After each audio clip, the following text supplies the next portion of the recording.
welcome back from the break, Rams. Now, as we all know, it's Valentine's Day, and in these days, an increasing number of people are finding their Valentines through online dating, such as Tinder.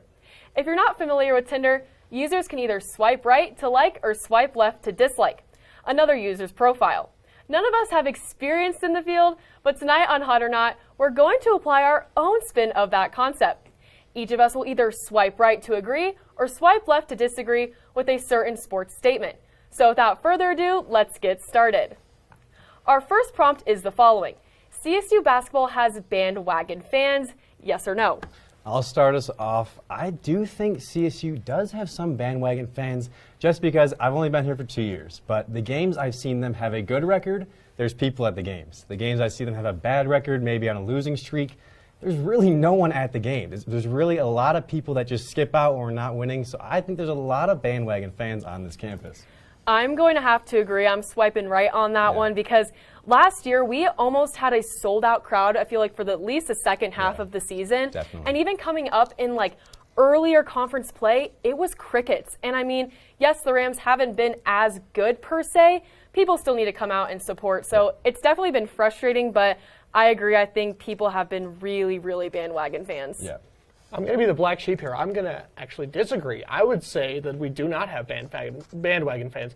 I would say we have people who like good basketball. And right now we're not seeing a lot of good basketball on the CSU campus, and so I don't think that's bandwagoning. I think that's just not wanting to support a lackluster team. Yeah, I'll say one thing, though. When we have fans, they're good. I mean, we are loud in those stadiums. You can feel the energy in all of those stadiums. So when they're there, there are some good fans. Agree. I mean, we haven't even seen a court storming yet. Maybe, No, I mean, we need one. We need one. We need a big win here. We are in a dire need of a court storm.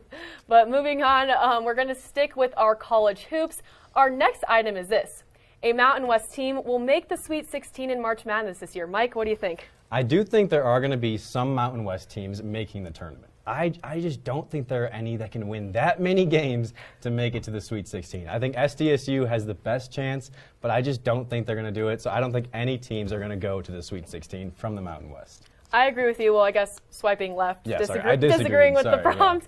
Yeah, I think we might see a little bit of a repeat of last year if teams do end up making it. It's just Mountain West historically teams don't really get that far. They didn't do good last year, and again, we've been here for 2 years, just kind of seeing. I think we're going to see a little bit of that repetition. They're great programs. They're great teams that I think will make the tournament, but Sweet 16 to me is a little bit of a reach. They're good in the Mountain West. Yes, great in the Mountain West, but SEC school, I don't know. Yeah. I think I'm going to disagree here as well. The new guys got a couple new takes. So I would say that this is probably the deepest the Mountain West has been in a while, and I would say, like you mentioned earlier, SDSU, San Diego State, they're a very talented program. And I mean, anything could happen in March, and I think that is totally possible that one team could just pull out 2 wins easy enough. I do agree with you. Anything can happen in March. Any upset can happen, but I just can't see any of them going that far in the tournament. Maybe CSU will shock us, win the Mountain West tournament, win win the whole March. I don't know. Crazier things have happened. Crazier things have happened. And then next up, we come to CSU football. Now, when the Campus Stadium project was released a little under a decade ago, it sparked outrage from locals, mainly because of financial concerns. 9 years later, and CSU has only had one winning season in its new place. So now we reflect on the following statement. Building Campus Stadium was a bad investment. Mike, take it away. I know we've only had one winning season. I know it's not been good so far, but I think that's the sign of a good program, is you put the money into it, you put the nice stadiums, the state-of-the-art stadiums, the state-of-the-art stuff. I think that they're building a culture that's going to see some wins soon, so I don't think it was a mistake building it. I completely agree with you. I'm swiping right on this question. Swiping left. I'm sorry. Disagreeing with the question, agreeing with you. I think, any new facility, stadium, that is going to eventually get recruits. Like, they just haven't really taken advantage of those facilities yet. And yes, whilst, there was a lot of history at the old stadium, it's just people haven't taken advantage of this one yet. And I think it's been a slow start, but I think in the next coming years, it's really going to be an amazing investment. Definitely. What do you think? I'm going to agree with you two here, yeah. Oh, finally. I know, I'm on base apparently, and so I would say that this has been going to be a great investment for CSU. While historically the football team has been great, Campus Stadium is a great environment. It's just, absolutely had some great events in the past, and it's already paying off. CSU had the second best recruiting class in the Mountain West this year, and so you can feel that the wins are coming. It's only a matter of time. I think we also started off with some shaky, coaching, management, but I think we got a good coach now. I think we got good players now. I think the culture is changing for sure. I think Jay Norvell really will take this to the next level. We just obviously had a few coaches that we won't talk about that did not do so hot. And lastly, we have to get to the game from last Sunday. We all know about the holding call at the end, so our last prompt is: the Philadelphia Eagles were robbed by the refs against the Kansas City Chiefs. Mike, I know you have strong feelings about this one. I'm swiping left, so I'm disagreeing with the statement. I just don't think you can put an entire game on one call. I think the Eagles let up 4 touchdowns in the fourth quarter. I mean, how are you going to blame all 4 of those touchdowns on the refs? I just think in all sports, there's more to blame than one call, and you have to look at so many other things than just one call. I agree, it was a questionable call. I won't lie about that, but I don't think you can blame it all on that one call. I am going to swipe right on this question, agree that they were robbed. There's a lot of things.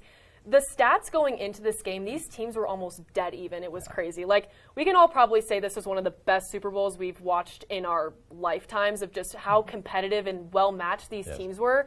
And with the game on the line, it is like at the end with barely any time left, I think it was a petty call. I think that, yes, there were a lot of other factors because I hate blaming games on refs too.